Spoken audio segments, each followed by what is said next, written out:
শখের বশে গাজায় শিশু হত্যা করেছে ইসরায়েলের সেনারা। ইসরায়েলের বিরোধী রাজনৈতিক নেতা ইয়ার গোলান এক বিস্ফোরক মন্তব্য করে দেশটির রাজনীতিতে আলোড়ন সৃষ্টি করেছেন। তিনি বলেছেন, গাজার যুদ্ধ ইসরায়েলকে একটি নৈতিক ও রাজনৈতিক সংকটে ফেলেছে, যেখানে সেনারা শখের বশে শিশুদের হত্যা করেছে এবং দেশটি দ্রুত একটি অযোগ্য ও একঘরে রাষ্ট্রে পরিণত হচ্ছে। ইসরায়েলি পাবলিক ব্রডকাস্টার কেএনকে দেওয়া এক সাক্ষাৎকারে এই মন্তব্য করেন বামপন্থী ডেমোক্র্যাট পার্টির প্রধান ও সাবেক সামরিক কর্মকর্তা ইয়ার গোলান। তিনি বলেন, একটি সুস্থ রাষ্ট্র কখনোই সাধারণ নাগরিকদের বিরুদ্ধে যুদ্ধ করে না, শখের বশে শিশুদের হত্যা করে না এবং জনগণকে জোর করে বিতাড়নের লক্ষ্য গ্রহণ করে না।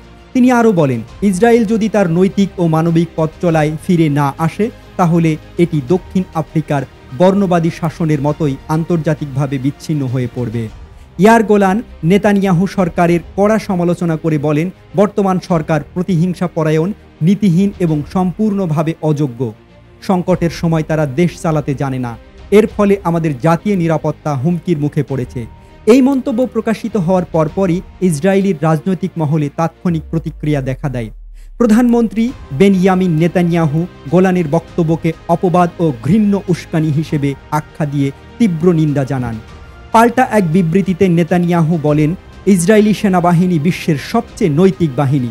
গোলানের এই বক্তব্য আমাদের সেনা ও রাষ্ট্রের বিরুদ্ধে এক জঘন্য অপবাদ। চরম ডানপন্থী জাতীয় নিরাপত্তা মন্ত্রী ইতামার বেন-গাভির গোলানকে ইহুদি বিরোধী অপপ্রচারক বলে অভিহিত করেছেন এবং অভিযোগ করেন তিনি হামাসের মতো কথা বলছেন। যোগাযোগ মন্ত্রী শ্লোমো কারহি আরও এক ধাপ এগিয়ে গোলানকে সন্ত্রাসী বলে আখ্যায়িত করেন। এমনকি বিরোধী জোটের অন্যতম নেতা ও সাবেক প্রতিরক্ষা মন্ত্রী বেনি গ্যান্টোজো গোলানের মন্তব্য প্রত্যাহারের আহ্বান জানিয়েছেন।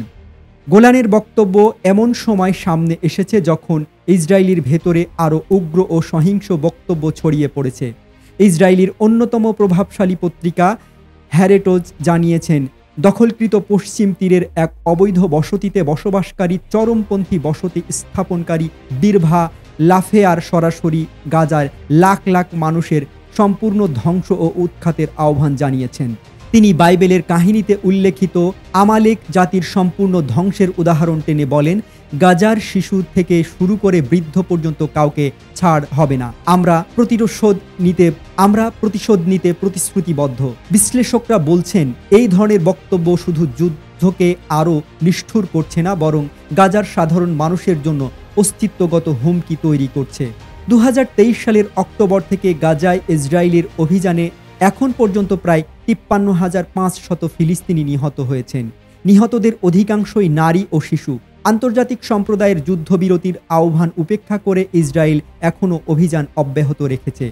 এই প্রেক্ষাপটে আন্তর্জাতিক অপরাধ আদালত ইসরায়েলের প্রধানমন্ত্রী বেনিয়ামিন নেতানিয়াহু ও সাবেক প্রতিরক্ষা মন্ত্রী ইয়োআভ গালান্টের বিরুদ্ধে যুদ্ধাপরাধ ও মানবতা বিরোধী অপরাধের অভিযোগে গ্রেপ্তারি পরোয়ানা জারি করেছে।